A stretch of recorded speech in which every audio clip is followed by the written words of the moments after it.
এ যুবকেরা তরুণেরা ভয় করো গো। আর রোজা যারা রাখবে তাদের জন্য কি পুরস্কার আছে শোনো।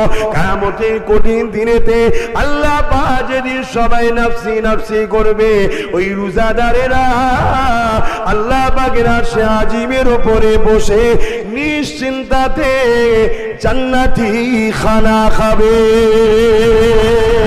এ নওজওয়ান তরুণেরা, কিসের জন্য আল্লাহ তোমাদেরকে দুনিয়ায় পাঠালো, আর তুমি আমি কি করছি? আল্লাহ নবী জানিয়ে দিলেন, বাবারা, 1 মাস আল্লাহ পাক তোমাদের জন্য রোজাকে ফরজ করেছে। এই রোজা তোমাদেরই উপকারের জন্য রে বাবা। তোমরা রোজা রাখলে আল্লাহ খাদ্য ভান্ডারে 1 মাস মাল যে জমে যাবে তা নয়। এই যুবকেরা, আল্লাহ পাক এই জন্য রোজা রাখতে বলেছে, তোমার আমার 11 মাস খাদ্যটা পেটের মধ্যে যায়, নানা রকম ভাইরাস তৈরি হয়, নানা রকম পয়জন তৈরি হয়। ওই 1টা মাস উপাসনার মধ্যে দিয়ে তোমার শরীরে বিমারগুলোকে বাইরে বার করিয়ে দেওয়া হয়, ওই বিমারগুলোকে খতম করে দেওয়া হয়। এ যুবকেরা, তরুণেরা, বাপেরা, কারণ এই শরীরটা আমি বানাইনি, তুমিও বানাওনি। যিনি বানিয়েছে তিনি জানে এই শরীরটা কিভাবে চালাতে হয়। তাই তিনি তোমার আমার ভালোর জন্য 1টা মাস রোজাকে ফলো করে দিল। আজকে আমরা যারা নবীর উম্মত দাবি করি, আজ বড় আফসোস লাগে আমাদের ঘরের ছেলেরা 1টা মাস রোজা তো রাখতে পারলো না। বড় দুঃখের বিষয় এটা। উপরন্ত প্রকাশ খেয়ে বেড়ায়, একটু নুকিয়ে নুকিয়ে থাকবে সে চিন্তাটুকু নয়, কোনো ব্যাপারই নয়। কেননা জেনে নিয়েছে পয়সা আমার হাতে আছে, আমি আমার টাকাই খাবো, তো কে আমায় কি বলবে? দুনিয়ার কেউ তোমাকে কেউ কিছু বলবে না। তবে সতর্ক করে দিয়ে যায়, কাল কিয়ামতের ময়দানে একদল মানুষকে আল্লাহ জাহান্নামে দেবে। নবী আমার মেরাজের ছবি দেখে এসেছে, তাদের জিভকে জাহান্নামের কেচি দিয়ে বাঁধা কাটা হচ্ছে এবং জিভকে কেটে দেওয়া হচ্ছে, অটোমেটিক গজাচ্ছে আবার কাটা হচ্ছে। এবং আর একদল লোক দেখা যাচ্ছে তাদের পেটের মধ্যে আগুন দাউ দাউ করে জ্বলতে লেগেছে। এ যুবকেরা, তরুণেরা, ভয় করো গো। আর রোজা যারা রাখবে তাদের জন্য কি পুরস্কার আছে শোনো। কিয়ামতের কঠিন দিনেতে আল্লাহ পাক যেদিন সবাই নাফসি নাফসি করবে, ওই রোজাদারেরা আল্লাহ পাকের আরশে আজিমের উপরে বসে নিশ্চিন্তাতে জান্নাতি খানা খাবে। এ যুবকেরা, দুনিয়ার মানুষকে খুশি করার জন্য, দুনিয়ার আপনজনদেরকে খুশি করার জন্য আমরা নামাজ কাজা করে দিতে পারি, আমরা এমন করে রোজা কাজা করে দিতে পারি, আমরা দুনিয়া জমিনে কি না কি করে বেড়াতে পারি। যে আল্লাহ আমাকে কত সুন্দর করে বানালো, দুটো হাত, দুটো চোখ, দুটো কান, দুটো পা দিল। আল্লাহ পাক জমিন আমাদের জন্য বিছানা করে দিল, আসমানকে আমাদের জন্য ছাদ করে দিল। এ যুবকেরা, তরুণীরা, বাপেরা, যে আল্লাহ আমাদের জন্য আসমান দিয়ে পানি দেয়, ওই পানিতে আমাদের চাষবাসের উন্নতি হয়। সেই আল্লাহ পাককে খুশি করার জন্য আমাদের জিন্দেগিটাতে কি করা দরকার আমার আল্লাহ জানিয়ে দিয়েছে। এ আমার বান্দা বান্দি রে, তোরা যদি আমাকে খুশি করতে চাস তাহলে একটাই কাজ তোদেরকে করতে হবে। ওই কাজটা হলো আমার মুহাম্মদ রাসূল যা আদেশ করেছে মেনে নে, আমার মুহাম্মদ রাসূল যা নিষেধ করেছে ছেড়ে দে, আমার মুহাম্মদ রাসূলকে ফলো করে নে। আমার নবী যেভাবে নামাজ পড়েছে ওইভাবে পড়, আমার নবী যেভাবে রোজা রেখেছে ওইভাবে রাখ, আমার নবী যেভাবে যাকাত দিয়েছে ওইভাবে দে। আজ বড় দুঃখ লাগে, মুসলমানের ছেলে আমরা দাবি করি আমরা যাকাত তো অনেকে দিই না, যদিও বাবার কেউ যাকাত দিই, যাকাত দিবার নিয়মটা পর্যন্ত জানি না। কি অসুবিধা হচ্ছে? বাপেরা, নওজোয়ান তরুণেরা, এবারে চলে আসেন আমার ধর্মীয় বিষয়ে আলোচনা।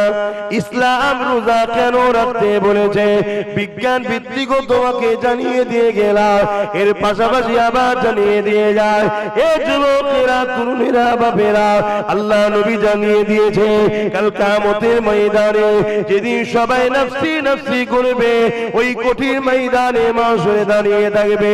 এই ময়দানে মাশরে আল্লাহ পাকের আরশের উপরে একদল বান্দা বান্দীরা নিশ্চিন্তাতে জান্নাতি খানা খেতে থাকবে। ফেরেশতারা দেখে বলতে লাগবে, ও রব্বি আল্লাহ, ইরা কারা? এই ময়দানে মাশরে যেখানে সবাই নফসি নফসি করছে, আপনার এই বান্দা বান্দি গুলো নিশ্চিন্তাতে জান্নাতি খানা খাচ্ছে, ইরা কারা? ইরা কারা? আমার আল্লাহ পাক জানিয়ে দেবে, আমার ফেরেশতারে, এরা হলো তারা দুনিয়া জমিনে যারা আমি আল্লাহ আমার খুশির জন্য খাদ্য থাকার পরও রোজার মাসে দিনের বেলা খাইনি, অর্থ থাকার পরও রোজার মাসে দিনের বেলা খাইনি, বাজারে গেছে কত মানুষ খেয়েছে, আমার বান্দা গুলো দেখেছে, কিন্তু আমি আল্লাহ আমার খুশির জন্য খাইনি। আমি আল্লাহ আমার হুকুমকে যথাযথ পালন করেছে। এমনকি মাগরিবের সময় হয়েছে, ইফতারকে সামনে নিয়ে বসেছে, আমার বান্দা খিদার জ্বালা পেট জ্বলতে লেগেছে, পিপাসাতে বুক ফেটে যেতে লেগেছে, পানিও রয়েছে, ইফতারও রয়েছে, খেলে কেউ বাধা দিবারও না, কেন বান্দার ওটা ক্ষমতা রয়েছে, আমি খেলে তুমি কি করবে? কিন্তু তথাপিও বান্দা আমি আল্লাহ আমার খুশির জন্য খাইনি, আমাকে রাজি করার জন্য অপেক্ষা করেছে। আযান যখন দিয়েছে, আযান দিবার সাথে সাথে বান্দা আমাকে কিন্তু ভুলে যায়নি, আমি আল্লাহ আমার নাম নিয়েছে, আমার নাম নিয়ে বিসমিল্লাহ বলে নিয়ত করে বান্দা তারপরে ইফতার করেছে। আমি আল্লাহ আজকে দিনে আমার বান্দাকে তাই নিশ্চিন্তাতে জান্নাতি খানা খাওয়াচ্ছি। আরো জোরে বলুন সুবহান।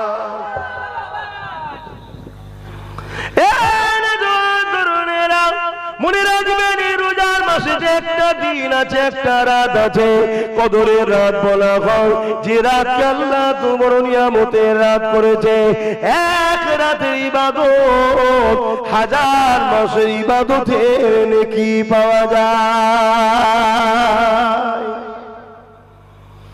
আল্লাহ নবী জানিয়ে দিলেন আমার উম্মত উম্মতীদের হায়াত কম হবে, এই জন্য আল্লাহ পাক এমন বিশেষ বিশেষ দিন রাত দিয়েছে, যে দিন রাত গুলোতে নফল ইবাদত, রোজা, কোরআন তেলাওয়াত আল্লাহ পাকের বান্দেগিতে কাটালে আল্লাহ পাক তাদেরকে অনেক বড় বড় মাকাম দেয়।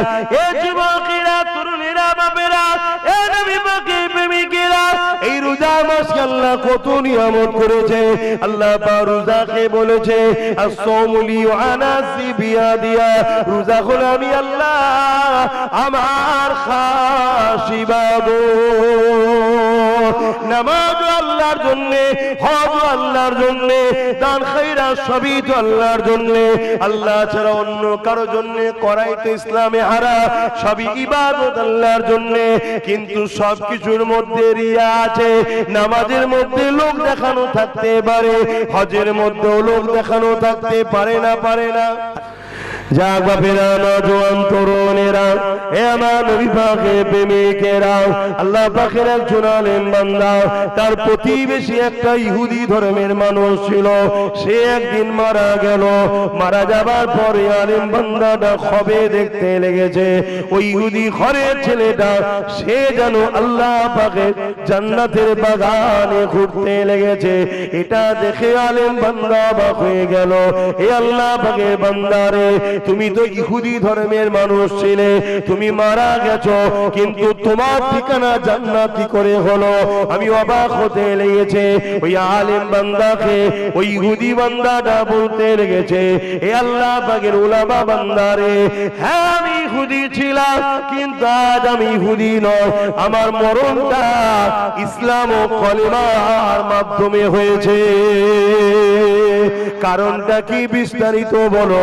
ওই সময় আলেম বান্দাকে ওই ইহুদি বান্দাটা বলতে লেগেছে যে কিন্তু এখন ইহুদি আর নাই, সে বলতে লেগেছে একদিন আমি রোজার মাস ছিল, আমি আমার সন্তানকে নিয়ে বাজারে গিয়েছি, ওই বাজারে যাবার সময় আমার বেখিয়ালে আমার বাচ্চা দেখি একটা খাবার হাতে করে নিয়ে খেতে খেতে যাচ্ছে। আমি তখন বাচ্চাতে খাবারটা নিয়ে বলেছিলাম, বাবা তুমি আজকে খেও না ওপেন ভাবে, কেননা মুসলমানেরা রোজা রেখেছে, তারা উপোস রোজা করতে লেগেছে, এইভাবে ওপেন যদি খাও, তাদের সামনে যদি খাও, হয়তো তাদের কষ্ট হতে পারে। এই রোজাকে সম্মান জানিয়ে বাচ্চাকে ঘরে নিয়ে চলে এসেছিলাম, তাকে খাবারটা তাকে দিইনি প্রকাশ্য খাবার জন্য।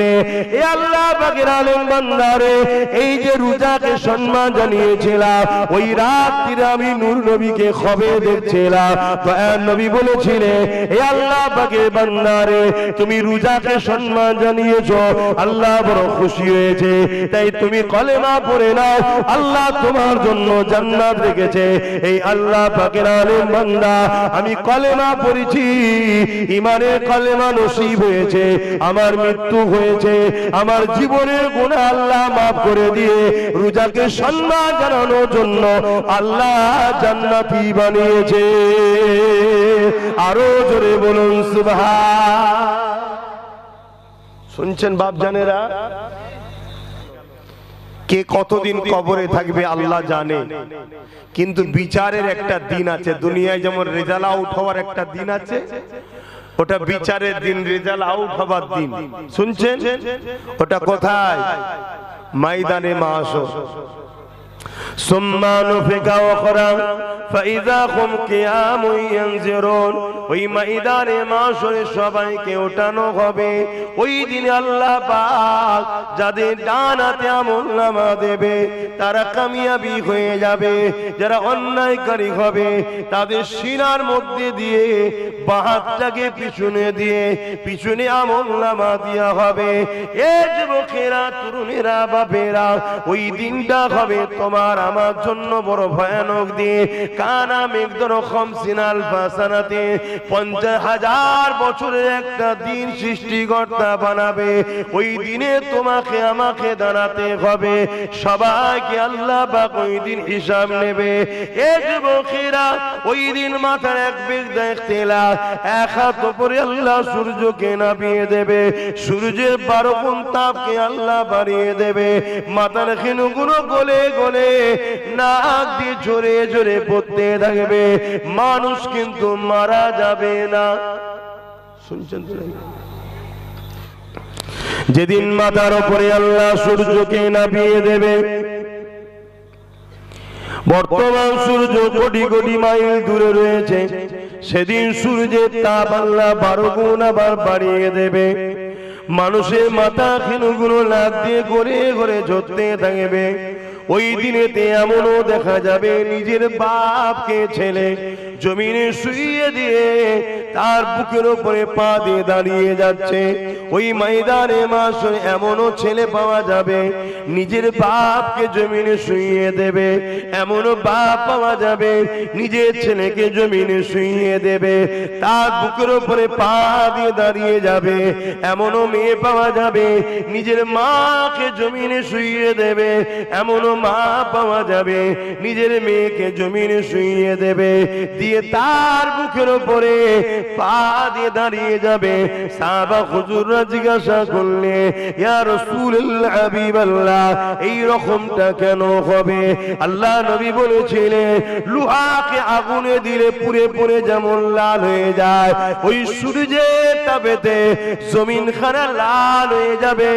যে যাকে পারবে জোর করে জমিনে শুইয়ে দে, তার বুকের উপরে পা দিয়ে দাঁড়িয়ে যাবে, কেন জমিনে তারা দাঁড়াতে পারবে না। এ যুবকেরা, তরুণেরা, বাপেরা, ওই দিনটা হবে তোমার আমার হিসাবের দিন। রমজান মাসের আর একটা বড় নিয়ামত হলো কদরের রাত। আল্লাহ পাক আমার নবী পাককে বলেছিলেন, আমার হাবিব এই রমজান মাসে 30টা দিনের মধ্যে 30টা রোজার মধ্যে একটা রাত আছে কদরের রাত, যে রাত্রে আপনার উম্মত উম্মতি যদি আমি আল্লাহ আমাকে সিজদায় কাটায়, আমাকে রুকুতে কাটায়, আমার জন্য কিয়ামে দাঁড়িয়ে কাটায়, আমার জন্য কিরাতে জবানকে ভিজিয়ে রাখে, আমার তাসবিতে কাটায়, এক কথায় আমার দাসত্ব করে যদি কাটায়, আমি আল্লাহ ওই একদিনের রাতের বিনিময়ে 1000 মাসের ইবাদতের নেকি দান করে দেব। এ যুবকেরা, আল্লাহ নবী বলেছিলেন আল্লাহ পাক আপনি বলছেন আমার উম্মত উম্মতিরা আগে জান্নাতে যাবে, আমার উম্মত উম্মতিরা তো হায়াত কম পাবে। অন্যান্য নবীর উম্মতেরা কেউ 500 বছর, কেউ 1000 বছর, কেউ 1500 বছর আরো বেশি বেঁচেছে, আমার উম্মত উম্মতিরা হায়াত তো কম পাবে। আল্লাহ তাআলা ইবাদতের কম্পিটিশনে আমলের মাকামের দিক দিয়ে আমার উম্মতের হায়াত যেমন কম, আমলও তো কম হবে। আল্লাহ তাআলা কি করি আগে জান্নাতে যাবে। আমার আল্লাহ বলেছিলেন আমার হাবিব আপনি চিন্তা করবেন না, আমি আল্লাহ আপনাকে ভালোবাসি, আপনার খাতিরে আপনার উম্মত উম্মতিদিগকে এমন কিছু কিছু রাত আমি দেব, ওই রাতগুলো যদি আপনার উম্মত উম্মতিরা আমি আল্লাহ আমার জন্য কাটাতে পারে, রুকুতে সিজদাতে তাসবিহে কিরাতে, আমি আল্লাহ আমার ইবাদতে কোরআন তেলাওয়াতে, আমি আল্লাহ তাদেরকে বছর বছর বছর এমনকি লাইলাতুল কদরে 1000 মাসের নেকি দিয়ে দেব। আরো জোরে বলুন সুবহানাল্লাহ।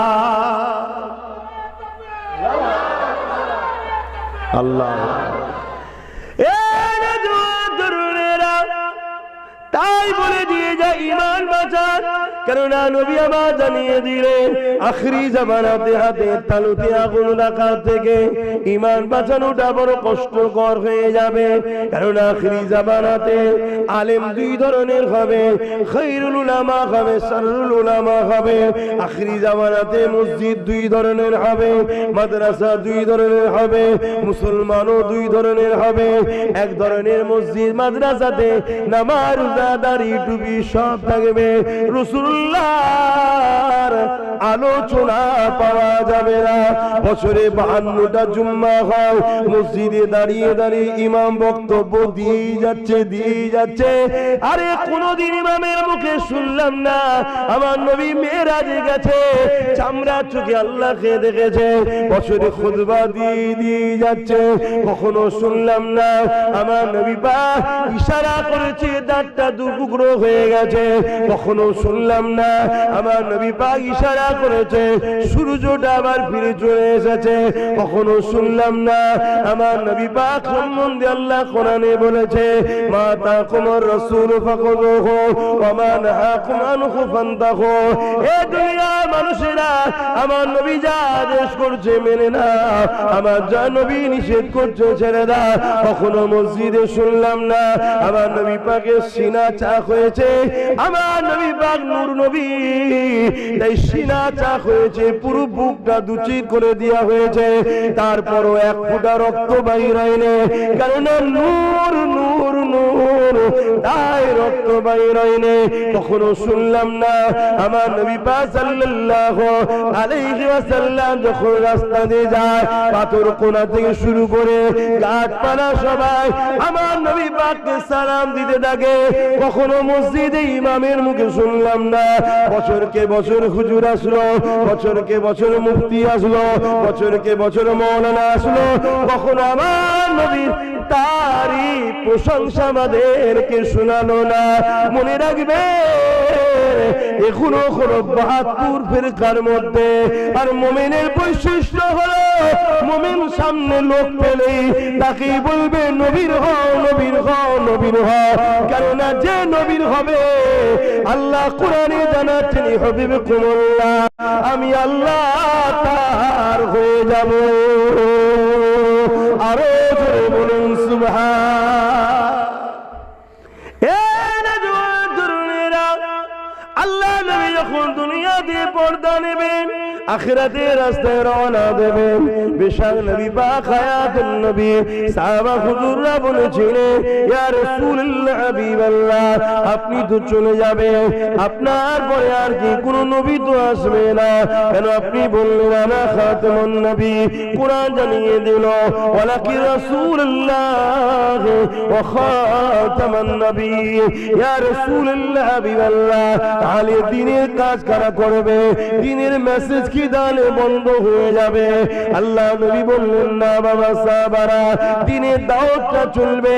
এতদিন নবীদের দ্বারা হয়েছিল, নবুয়াতের দরজা রাসূল দ্বারা খতম হয়ে গেল, বন্ধ হয়ে গেল। এবারে দ্বীনের কাজ মাইজাদুল আদিনাহা, দ্বীনের জন্য আল্লাহ মুজাদ্দিদদের পাঠাবে। যেমন আল্লাহ নবীদেরকে সিলেক্টেড করেছে, মুজাদ্দিদকে আল্লাহ পাকি নির্বাচন করবে। কোন মানুষ পরীক্ষা করে পাঠাবে না গো, আমার মুজাদ্দিদুল জামানকে আল্লাহ সিলেক্টেড করেছে। এই মাইজাদুল আদিনাহা, দ্বীনের জন্য তারা সংস্কার ও মুজাদ্দিদ আসবে। আল্লাহর কোরআন জানিয়ে দেওয়া, উলিল আমরে মিনকুম, তারা উলিল আমর হবে, তাদেরকে তোমরা মেনে নেবে। তাই বলে দিয়ে যায়, আপনি আমেরিকায় যান, ফ্রান্সে যান, জাপানে যান, ব্রিটেনে যান, আর আমার হিন্দুস্তানের বিভিন্ন রাজ্যে থাকেন না কেন, মনে রাখবেন আপনার জন্য ইমাম করে আল্লাহ পূর্ব ভারতের মানুষ মুজাদ্দিদুল জামানকে পাঠিয়েছে। এই দাদা হুজুরকে মজবুত করে ধরে রাখবে, কারণ আখরি জামানা দাড়ি দেখে, টুপি দেখে, নামাজ দেখে তোমাকে আমাকে কখন বেঈমান করে দেবে তুমি আমি বুঝতে পারবো না। এই বিষয়ে একটা ইতিহাস আপনাদেরকে শোনাই, মন দিয়ে শোনে। এ যুবকেরা, আল্লাহ নবীরা দেহাত দিলেন আবু বকর সিদ্দিক, আমার নবী পাকেরা দেহাত দিলেন আব্দুল্লাহ ইবনে উবাই। দুজনই নবীর হাতে হাত দিয়েছে, একজনের নাম আবু বকর সিদ্দিক আর একজনের নাম আব্দুল্লাহ ইবনে উবাই।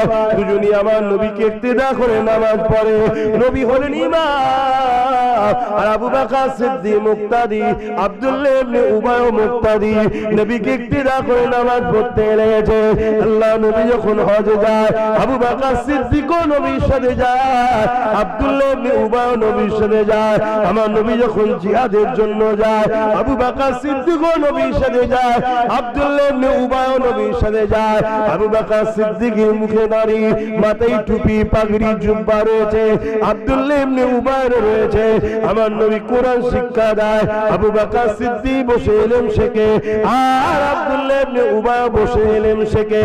কিন্তু আবু বকর সিদ্দিককে আল্লাহ নবী দুনিয়া থেকে জান্নাতে সার্টিফিকেট দিয়ে দিয়েছে, আর আব্দুল্লাহ ইবনে উবাই কোরআন ঘোষিত জাহান্নামী হলো। হযরত আবু বকর সিদ্দিক বলেছিলেন, এ নবী সাহাবারা, দুনিয়া মানুষেরা শুনে খেয়ে দাও, আব্দুল্লাহ ইবনে উবাই যা আছে, আমি আবু বকর সিদ্দিক আমারও তাই আছে। ও নামাজ পড়েছে, আমিও পড়েছি, ও রোজা রেখেছে, আমিও রেখেছি, হজ করেছে, আমিও করেছি, ওর দাড়ি টুপি পাগড়ি জুব্বা আছে, আমারও আছে, ও জিহাদে গেছে, আমিও গেছি, ও নবীর কদমে দ্বীনের জন্য দান করেছে, আমিও করেছি, ও নবীর মাহফিলে বসে আল্লাহর কোরআন শিখেছে, আমি আবু বকর ইলম অর্জন করেছি, শিক্ষা নিয়েছে, এই দিক দিয়েও যা আছে, আমি আবু বকর আমার তাই আছে। কিন্তু আমার যা আছে ওর তা না। এ আবু বকর আপনার কি আছে? হযরত আবু বকর সিদ্দিক বলেছিল, আমার হৃদয়ে নবীর প্রেম আদব রয়েছে, এটা আব্দুল্লাহ ইবনে উবাইয়ের না, এজন্য জাহান্নামী আমি আবু বকর জান্নাতি। আরো বলুন সুবহান। মুসলমান ঘরের ছেলে মেয়েরা, তরুণেরা, এ নবী পাকের প্রেমিকেরা, এই পৃথিবীর জমিনে যারা আমাদেরকেও আল্লাহ ছেড়িয়ে দিয়ে তাদের দাস দাসী বানাতে চায়। তারা আমাদের কাছে বারবার হেরেছে। আমাদের কাছে যতদিন ওই ঈমানটা রয়েছে, এই দুনিয়ার জমিনে ওই সকল প্রকাশ্য জালিম গণ, ওই সকল ইসলামের দুশ্মন গণ যারা আমাদের করে আল্লাহ থেকে সরিয়ে দিয়ে তাদের দাসত্ব করাতে চায়, তারা কোনোভাবে যখন আমাদের কাছে পারে না, তারা একদল মুনাফিকদের দিয়ে আমাদের কাছে পাঠাচ্ছে। তারা নামাজের বেলায় কোনো ইখতিলাফ নয়, রোজার বেলায় কোনো ইখতিলাফ নয়, আল্লাহ মানার বেলায় কোনো ইখতিলাফ নয়, রসুল মানার বেলা যখনই হয় তখনই তাদের যেন তাজিম করতে বড় অসুবিধে হয়। এরকম মানুষ মুসলমানদের দেখা যায় না, যায় না। আল্লাহ হিদায়াত করুন, আমিন। তরুণেরা, অথচ আদবটা কত বড় জিনিস শোনেন। আল্লাহ নবী নবী মদিনা নববী শরীফে বসে আছেন। এমন সময়তে আযান হতে লেগেছে, সিদ্দিক আকবরও বসে রয়েছেন। ঠিক এমনই সময় আশহাদু আন্না মুহাম্মাদুর রাসূলুল্লাহ যখনই বলেছে, হযরত আবু বকর সিদ্দিক দুই বৃদ্ধা গুলে কুররাতু আইনা বিকা ইয়া রাসূলুল্লাহ, হুজুর আপনি আমার চোখে ঠান্ডা, এই বলে ফু দিয়ে যখন চোখে বোলায়, আল্লাহ নবী দেখলো, কিছু বলল না। আযান হয়ে যায়, আল্লাহ নবী জিজ্ঞাসা করে, আবু বকর কি করলে তুমি? হুজুর আমি আপনার নামকে আমার চোখের ঠান্ডা বলে ফু দিয়ে চোখে মালিশ করেছি। আল্লাহ নবী জানিয়ে দিল, এ আবু বকর তোমারই কাজটা, তোমারই ভালোবাসাটা আমি রাসূলুল্লাহকে বড় ভালো লেগেছে। এটা কে শিখালো আবু বকর সিদ্দিককে? কেউ তো শিখাই না। কেন? প্রেম এলেম দ্বারা হয় না, প্রেম দিল দ্বারা হয়। প্রেম জ্ঞান দ্বারা হয় না, প্রেম অন্তর থেকে অটোমেটিক হয়ে যায়। এই প্রেম শিখাতে লাগে নাকি? কোন স্কুলে প্রেমের ট্রেনিং হয়? কোনো মাদ্রাসায় প্রেম শেখানো হয় না, ওটা অটোমেটিক হয়। আমি হাজারো বলবো আপনি ভালোবাসতে পারবেন না, কিন্তু আবার দেখা যাবে একজন ঠিক রাসূলুল্লাহর প্রেমে পড়ে আছে, এটা অটোমেটিক হয়। আল্লাহ বা কোরআনে আয়াত নাজিল করে দিলেন, এ বিশ্বে মানুষেরা আমার হাবিবের আওয়াজের ওপরে তোমাদের গলার আওয়াজ যেন না উঠে যায়। যদি তোমাদের গলার আওয়াজটা আমার হাবিবের কথার আওয়াজের ওপরে উঠে যায়, আমি আল্লাহ তোমাদের সমস্ত জিন্দেগি আমলকে বরবাদ করে দেব।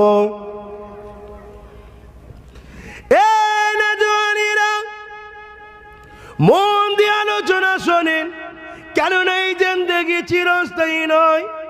ছোট হুজুর পীর কিবলা বলতেন, বাবারা সব হারা হয়ে মরো, ইমান হারা হয়ে মরো না বাবা। কেন? ইমান হারা হয়ে যারা মরবে তাদের নাজাতের কোনো রাস্তা নাই।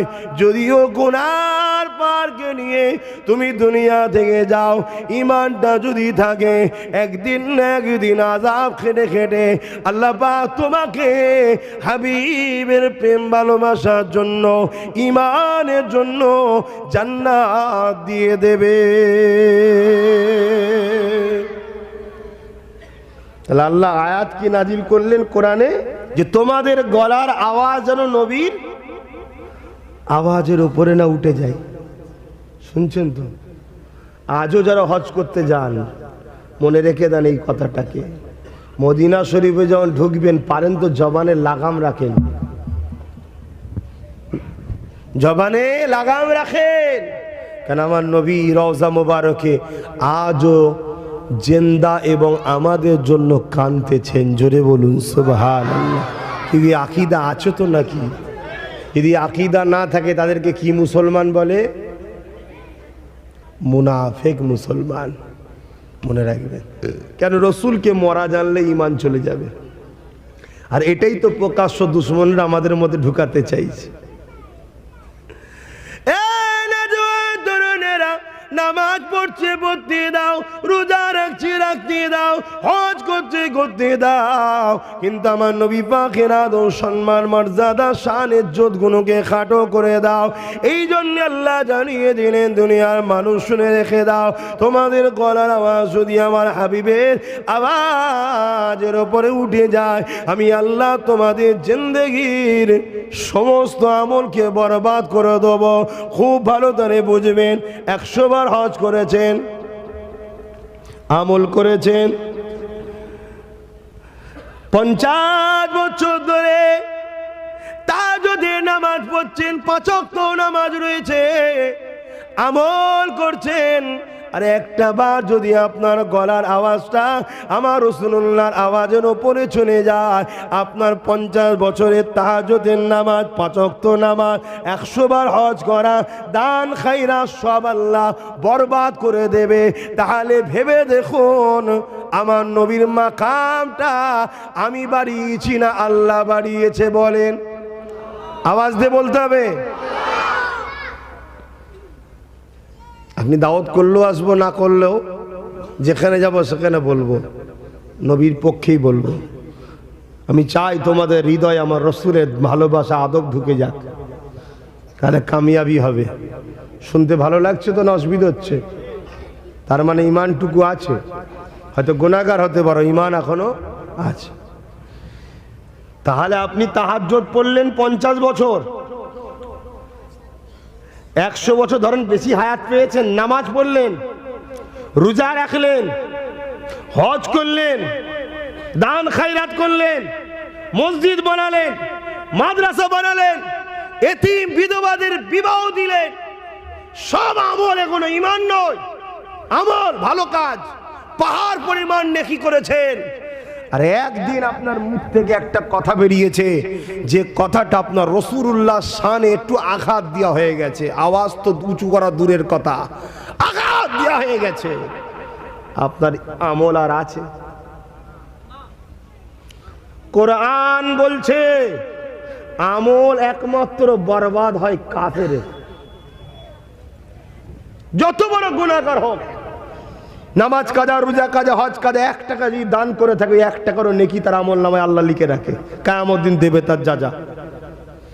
কিন্তু কাফের যদি কেউ হয়ে যায়, বেঈমান হয়ে যায়, তার আমল আর থাকে না, বরবাদ হয়ে যায়। আমার হজ বুঝছেন তো নাকি? না আমি বেকার বুঝাচ্ছি? আমি একটা ট্রফিস বুঝাতে চাইছি। আল্লাহ যখন এই আয়াতটা নাজিল করে দিলেন, আল্লাহ নবী দরবারে একটা সাহাবী হুজুর বসেছিলেন, আরো সাহাবাদের মধ্যে থেকে ওই সাহাবী হুজুর উঠে ঘরে চলে গেলেন। মন দিয়ে শোনো আমার যুবকেরা, তোমার আমার কাজ কামে যদি বেঈমান হয়ে যায়, সব বরবাদ হয়ে যাবে। গুনার মাপ আছে, নবীর বিয়াদবি আর নবীর প্রেমের ভাটাতে মাফ নাই, কেননা এতে ঈমান হারা হয়ে যায়। তাই বলে দিয়ে যায়, সাহাবীটা ঘরে গেলেন, 1 দিন যায়, 2 দিন যায়, 3 দিন যায়, আর নবীর দরবারে ফেরে না। আল্লাহ নবী সাহাবাদেরকে পাঠালেন, যাও আমার ওই সাহাবীটা কেন আসছে না। ওই সাহাবী দরবারে গেলেন, খবর পেলেন, জানি না কি হয়েছে, 3 দিন হয়ে গেল। মন দিয়ে শোনো, ঘরে দরজা দিয়ে কেঁদে যারে যার হয়ে যাচ্ছে, না খাওয়া আছে, না কারোর সঙ্গে কথা আছে, শুধু কেঁদে যাচ্ছে আর আল্লাহকে বলছে, আল্লাহ আমি বরবাদ হয়ে গেলাম, আমাকে মাফ করে দিন, ক্ষমা করে দিন। এ যুবকেরা, তরুণেরা, অনেক বড় কথা নবীর দরবারে খবর এলো। আল্লাহ নবী ইজাজত দিলেন, যাও আমার পক্ষ থেকে সালাম দিয়ে তার কাছে খবরটা নাও, কি হয়েছে। সাহাবারা খবর নিল, কি হয়েছে ভাই, কেন এমন করে। ওই সাহাবী বলতে লাগলেন, আল্লাহ পাক আয়াত নাজিল করে দিয়েছে, তোমাদের গলার আওয়াজ যদি নবীর গলার আওয়াজের থেকে জোরে হয়ে যায়, আল্লাহ তোমাদের জীবনের আমলকে বরবাদ করে দেবে। আরে আমার গলার কণ্ঠর আওয়াজ আল্লাহ পাক পয়দাইশি জোর করেছে, তাই না জানি আমার গলার আওয়াজ তো নবীর গলার আওয়াজের উপরে হয়ে যেত, তাহলে আমি তো বরবাদ হয়ে গেছি, ধ্বংস হয়ে গেছি। এই জন্য আমি আর শেষ হয়ে গেলাম। এই খবরটা নবীর কাছে চলে গেল। আল্লাহ নবী সাহাবাদেরকে জানিয়ে দিলে, এ বাবা সাহাবারা, আমার এই সাহাবীকে যে খুশি সংবাদ দাও, তার এই আমার উপরে আদব ও প্রেমটা দেখে আল্লাহ খুশি হয়ে গিয়ে ওই সাহাবীকে জান্নাতি করে দিয়েছে। আরো জোরে বলুন সুবহান। আহা, কি সম্মান ইজ্জত সাহাবা হুজুররা আমার নবী পাককে দিয়েছে। আল্লাহ নবী একদিন বলেছেন, আবু বকর, হিজরত যখন করব আপনি আমার সপসাথী হবেন। এই আলোচনা সবাই শুনেছেন। আল্লাহ নবী নূহ নবী দয়া নবী জানিয়ে দিলেন, 6 মাস কেটে যাবার পর আল্লাহর হুকুমে নবী আমার হিজরত করতে লেগেছেন। আবু বকর সিদ্দিকের ঘরে দরজার করে এসে আল্লাহ নবী শুধু একবার আস্তে করে বলেছে, আবু বকর লব্বাইকা ইয়া রাসূলুল্লাহ বলে দরজা খুলে দিয়েছে। এ আবু বকর, তুমি কি করে জানলে আজকে আমি আসব? হুজুর, আমি জানি না, তবে আজ থেকে 6 মাস আগে আপনি বলেছিলেন সফরের সাথী আপনি হবেন। সেই দিন থেকে প্রতিটা রাত্রিরে আমি না ঘুমিয়ে এই দরজায় পিঠ লাগিয়ে দিয়ে দাঁড়িয়ে দাঁড়িয়ে থাকি, না জানি কোন রাত্রিরে আপনি আসবেন আর আমি ঘুমিয়ে থাকব। একবার যারা দুবার ডাকবেন, আমি আবু বকর মনে করি কিয়ামতের দিনে আল্লাহ বলবে, এ আবু বকর, আমার হাবিবকে কেন তুমি দুবার ডাকালে? তোমার আরামটা আগে হয়ে গেল, আমার রাসূলুল্লাহর কষ্টটাকে তুমি বুঝলে না, কেন দুবার ডাকতে হলো? আমি আবু বকর জবাব দিতে পারবো না। ইয়া রাসূলুল্লাহ, হাবিবাল্লাহ, এ আপনার প্রেমে আপনার আদবে আপনাকে যদি দ্বিতীয়বার না ডাকতে হয়, আমি আবু বকর 6 মাস আগে থেকে প্রতিটা রাত্রিরে এই দরজার কোণায় ঠেক দিয়ে দাঁড়িয়ে থাকি। হালকা বয়সে ভুল ভ্রান্তি হতে পারে, মনে রাখবে, নিজে যদি আপনি ক্ষতি করেন মাফ আছে, কিন্তু ইসলামে যদি ক্ষতি করেন মাফ নাই। এ না জওয়ানেরা, কোন যুবক ছেলে হালকা বয়সে গান শুনেছে, সিনেমা দেখেছে, যাত্রায় গেছে, হারাম খাদ্য খেয়ে ফেলেছে, ভুল কাজ করে ফেলেছে, ওই যুবকটা নিজের ক্ষতি করেছে, ওই যুবতীটা নিজের ক্ষতি করেছে। ও যদি আল্লাহ পাকের কাছে কাঁদে, তিনি বড়ই দয়ালু, মাফ করে দেবে। কিন্তু কেউ যদি ক্ষমতার জোর দেখিয়ে ইসলামের ক্ষতি করে, চাঁদ রাত উপলক্ষ করে, ইসলাম উপলক্ষ করে গান তামাশা ইসলাম বিরোধী কাজ করে, মনে রাখবেন, এ আল্লাহর দ্বীনের ক্ষতি করতে চাইলো, অর্থাৎ একে আল্লাহ পাক হিদায়াত দেবে না, এর মাফ হওয়ার চান্স খুবই কম। একেবারে হবে না বলতে পারবো না, কেন আল্লাহর বান্দা, তিনি চাইলে হিদায়াত করে দিতে পারে, ঠিক না?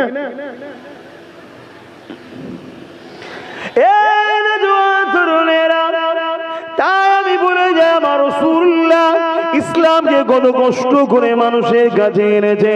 এই পৃথিবীর ছেলেরা নিজেদের মাকে হত্যা করে দিত গো, এই পৃথিবীর ছেলেরা নিজেদের মায়ের সঙ্গে নোংরা অবৈধ কাজ পর্যন্ত করত গো। ইতিহাস বলছি, গল্প বলছি না, পুরো পৃথিবী জুড়ে অসভ্যতা ছেড়ে গিয়েছিল। এই পৃথিবীর বাপ কোনো নিজেদের কন্যা কোনোকে জ্যান্ত পুঁতে দিত। আল্লাহ নবী নূহ নবী দয়া নবী একা একা একা নবী আমার মক্কার মানুষ এলাকার মানুষকে প্রথম ডাক দিল, এ আমার এলাকার মানুষেরা, ওই যে পাহাড় দেখছো, একটা পাহাড় দেখে নবী বললে, ওই পাহাড়ের ওই দিকে একদল লোক আছে, আমি রাসূলুল্লাহ আমি মুহাম্মদ যদি বলি, তারা বেরিয়ে তোমাদের উপরে হামলা করবে, এই কথা কি তোমরা মেনে নেবে? তারা বলেছিল, হ্যাঁ মেনে নেব। আল্লাহ নবী বললেন, তোমরা তো নিজের চোখে দেখলে না পাহাড়ের ওই দিকে লোক আছে কি নাই, তোমরা তো দেখতে দেখতে পাও না, তাহলে আমার কথা কেন তোমরা মেনে নেবে? তারা একটাই কথা বলেছিল, এই আব্দুল্লাহর বেটা মুহাম্মদ, তারা তো আমার নবীকে নবী বলে মানে না, তাই তারা তাদের ভাষায় বলছে, আব্দুল্লাহর বেটা মুহাম্মদ, তোমাকে আমরা 40 বছর দেখছি, ছোটবেলা থেকে দেখছি, শিশুবেলা থেকে দেখছি, কখনো তুমি মিথ্যা কথা বলো না, কখনো কারো ক্ষতি করো না, কখনো ইয়ার কি ফাজলামি করো না, কখনো কোনো মানুষের সঙ্গে ইয়ার কি করে কোনো মিথ্যা কথা বলো না, তোমার উঠা বসা চাল চলন দেখেছি, আমাদের সবার থেকে তুমি আলাদা, তাই তুমি যদি বলো এই পাহাড়ের ওই দিকে একদল লোক আছে, আমরা অবশ্যই না দেখে তোমার কথা আমরা মেনে নেব। আরো জোরে বলুন সুবহান। আজ আমার নবী পাকের কষ্টের ইসলামকে নিয়ে নানান ভাবে খেলাধুলা করতে লেগেছে। কিছু মুসলমান এই দিনগুলোকে নিয়ে নানান রকম ইসলাম বিরোধী কর্মকাণ্ড করতে লেগেছে। এ যুবকেরা, তরুণেরা, বাপেরা, এই যে রোজার মাস চলে গেল, এই রোজার মাসের কত গুরুত্ব রয়েছে আল্লাহ নবী জানিয়ে দিলে, রোজাদার দিগকে আল্লাহ পাক কিয়ামতের দিনে আরশে আজিমের ছায়া দেবে। রোজাদার দিগকে আল্লাহ পাক কিয়ামতের দিনে আরশে আজিমের ছায়াতে জান্নাতি খানা খাবে। রোজাদার দিগকে আল্লাহ পাক কিয়ামতের দিনে দিদার দেবে, ওয়াদা করেছে, এবং জান্নাতের একটা দরজা হবে, যে দরজা বাবু সব রোজাদারদের জন্য স্পেশাল হবে। এ যুবকেরা, তরুণেরা, এই রকম একটা ইসলামের বড় ইবাদত, এই ইবাদতটাকে নিয়ে আজ আমার সমাজের মুসলিম নামধারী কিছু মুনাফিক তারা নানান ভাবে ইসলাম বিরোধীদের সঙ্গে নিয়ে এটাকে নাটক, খেল, তামাশা করে দিচ্ছে না, দেয়নি? কথা বলেন। কেউ ইফতার পার্টির নামে, কেউ ইফতারের মজলিসের নামে নানান ভাবে এটাকে নিয়ে নানা রকম নাটক চলছে। এরপরে চলে এলো ঈদ, এই ঈদটাকেও নিয়ে আজ নানা রকম ভাবে ষড়যন্ত্র চলতে লেগেছে। এ যুবকেরা শুনে রেখে দেন, আজ সমাজের বুকে আওয়াজ উঠেছে ঈদ নাকি সবার, মনে রাখবেন ঈদ সবার জন্য নয়, এই একমাত্র রোজাদারে যারা রোজা রেখেছে তাদের জন্য ঈদ। মুসলমান দাবি করে যারা রোজা রাখে না, মনে রাখবেন ঈদটা তাদেরও জন্য নয়। যারা মুসলমান দাবি করে রোজা রাখেন তাদের জন্য ঈদ নয়, তাহলে অমুসলিমের ঈদ হয় কি করে? অনেকে বলে হুজুরটা ঝগড়া করে, ঝগড়া নাই, বাঁচাতে চেষ্টা করছি, বাঁচাবার চেষ্টা করছি। তাহলে রাসূল পাক সাল্লাল্লাহু আলাইহি ওয়াসাল্লামের প্রেমিক হও, নবীর দিওয়ানা হও, রাসূলকে মহব্বত করো। আহা, আমার নবী পাককে যেভাবে সাহাবা হুজুররা মহব্বত করে যে ভালোবেসেছে ওইভাবে ভালোবাসো। নবীকে যারা প্রেম করবে তারা যদিও ভুল করে ফেলে, রোজা যদি কখনো কোনো অসুস্থতার কারণে বা কোনো নাচারে কাজাও করে ফেলে, সে কাদাকাটি করে আল্লাহর কাছে ক্ষমা চাইবে, পরে কাজা রেখে দেবে। কিন্তু নবীর গোলাম যে হবে সে কখনো চাঁদ রাত উপলক্ষ করে ফাংশন দিতে পারবে না, গান বাজাতে পারবে না, ঠাট্টাইয়ার কি করতে পারবে না, নাচ গান করতে পারবে না। এই যুবকেরা ইসলামকে যারা মিটাতে চাইছে এটা তাদের একটা পরিকল্পনা। ইসলামের মধ্যে গান ঢুকিয়ে দাও, কেন গানকে ইসলাম হারাম করে দিয়েছে। ইসলামের মধ্যে বাজনা ঢুকিয়ে দাও, ইসলামকে ইসলাম বাজনাকে হারাম করে দিয়েছে। এগুলো যখন ঢুকিয়ে দেওয়া হবে আস্তে আস্তে আস্তে আস্তে পৃথিবীর বুকেতে ইসলামের যে মূল আদর্শ ওই আদর্শটা মিটে যাবে, নকল ইসলাম বাজারে ফেলে যাবে।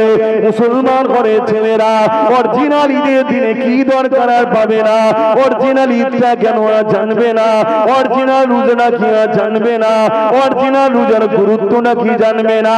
ওরা তখন এই ঈদের দিনটাকে গান বাজনা করা এটাকে ইসলামের কালচার মনে করে করবে, আর ইসলামের কালচার মনে করে যখনই কেউ গান বাজনা করবে সঙ্গে সঙ্গে সে গুনাহগার আর নয়, কাফের হয়ে যাবে। শুনছেন তো নাকি? এমনি করলে গুনাহগার হয়, আর ইসলামের কালচার মনে করে করলে সঙ্গে সঙ্গে কাফের হয়ে যাবে। আমার বুঝতে পারছেন তো নাকি? তাহলে আমাদেরকে যারা মিটাতে চাইছে তারা এই প্ল্যানগুলো করছে। কেন এই প্ল্যানগুলো করছে? কেন তারা জানে ঈমান যতক্ষণ এদের হৃদয়ে রয়েছে, ঈমান যতক্ষণ এদের সিনার মধ্যে আছে, পৃথিবীর কোনো শক্তি না এদেরকে মিটাতে পারে। হ্যাঁ, অনেক সময় অনেক ঝড় আছে, ওই ঝড়েতে আমরা দেখেছি অনেক গাছ ভেঙে যায়, কিন্তু কখনো দেখেছেন কি কোন ঝড়েতে সুপুরি খেজুর গাছ ভেঙে গেছে? এই যুবকেরা, তরুণেরা, বাপেরা, এরা হয়তো মচকে যাবে, এরা হয়তো হেলে যাবে, দুলে যাবে, কিন্তু ঝড় কিছুক্ষণের জন্য আবার এরা উঠে দাঁড়িয়ে যাবে। এই পৃথিবীর জমিনে ইসলামের উপরে ফিরাউন নামক ঝড় এসেছিল। 40 বছর ধরে ঝড় চলেছিল, 40 বছর ধরে মুসলমান গুলোকে মেরেছিল, মুসলমানদের বেটিদেরকে লুটেছিল, মুসলমানদেরকে রাস্তায় ধরে ধরে খুন করেছিল। 40 বছর পরে ফিরাউনের ঝড় থেমে গেল, ফিরাউন নীল নদে ডুবে মরে গেল। মুসলমান কিন্তু আজও 250 কোটি দাঁড়িয়ে রয়েছে। এই যুবকেরা এইভাবে নমরুদের ঝড় এলো, আর মানুষগুলোকে ধরে ধরে কাটিছে, জবাই করেছে, খুন করে দিয়েছে, তাদের বেটিগুলোকে রেপ করেছে, এমনকি ইব্রাহিম নবীকে পর্যন্ত আগুনে ফেলে দিয়েছে। নমরুদের ঝড় থেমে গেল, ঈমানের পাওয়ারে আবার গুটি কতক থেকে পৃথিবীতে বিস্তার হয়ে গেল। এবারে চলে এসুন আমার নবী জামানাতে, নবী পাকের সময়তে বেলালকে কত মেরেছে, খাব্বাবকে কত মেরেছে, এমনকি সাহাবা হুজুরগুলোকে মেরেছে। গরম বালির উপরে চিৎ করে শুইয়ে বুকে মারি পাথর চাপিয়ে দিয়েছে, এত কষ্ট দিয়েছে। আবু জেল, উতবা, সাইবা ঝড় থেমে গেছে, কিন্তু পৃথিবীর জমিন থেকে আবু জেল, উতবা, সাইবা মুছে গেছে।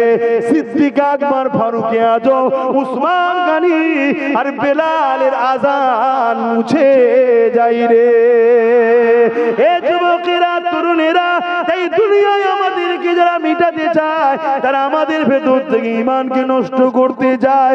কারণ ঈমান এমন একটা পাওয়ার, যদি কারো দেশে পারমাণবিক শক্তি থাকে, ওই দেশের সঙ্গে যেমন লড়াই করতে মানুষ ভয় করে, কেন পারমাণবিক শক্তি আছে, ভয় করে না? করে না? আর যাদের পারমাণবিক শক্তি আছে, ওই বেটারা ভয় করে একজন ঈমানদার মুসলমানকে। বললেন না? জোরে বললেন না? হ্যাঁ, ঠিক তেমনি পৃথিবীর মুখে জুলুম যেভাবে বাড়তে লেগেছে, এই পৃথিবী জুড়ে অসহায়দের উপরে অত্যাচার হতে লেগেছে। হ্যাঁ, কোন জায়গায় মুসলমানের উপরে জুলুম হয়, আমার ভারতের দিকে তাকিয়ে দেখো, মণিপুরেতে আবার দেখো আদিবাসীদের উপরে জুলুম হয়। এ যুবকেরা, তরুণেরা, বাপেরা, উত্তরপ্রদেশে দেখো মুসলমানের উপরে জুলুম হয়। বিভিন্ন জায়গাতে মুসলমান অন্য অন্য ধর্মের গরিবদের উপরে জুলুম হয়। এক কথায় মনুষ্যত্ব ধ্বংস হতে লেগেছে। আবার পৃথিবীর বুকে জাহিলাতপনা আসতে লেগেছে, পৃথিবী আবার অন্ধকারে আচ্ছন্ন হতে লেগেছে। এই পৃথিবীর বুকে আবার আসবেন হযরত ইমাম মেহেদী আলাইহিস সালাম।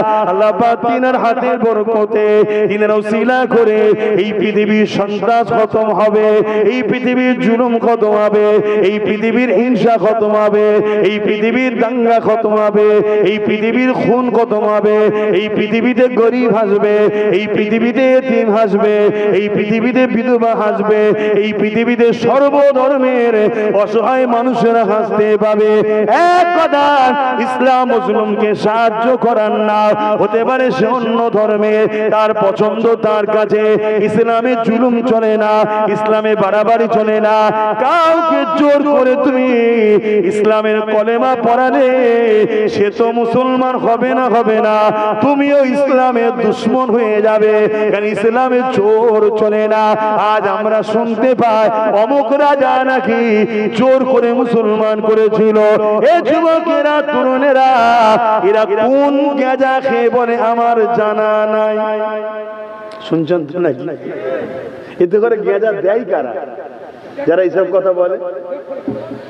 ডেট ফেল গাঁজা, গাঁজারও ডেট ফল হয়, তাহলে এসব প্রচার হয় না, হয় না? হ্যাঁ, শুধু একটাই কাজ, আমাদের বিরুদ্ধে আমাদের ভাইদের ঘরে খাপিয়ে তোলো। তোমাদের ঢুকছিল ঢুকে নেই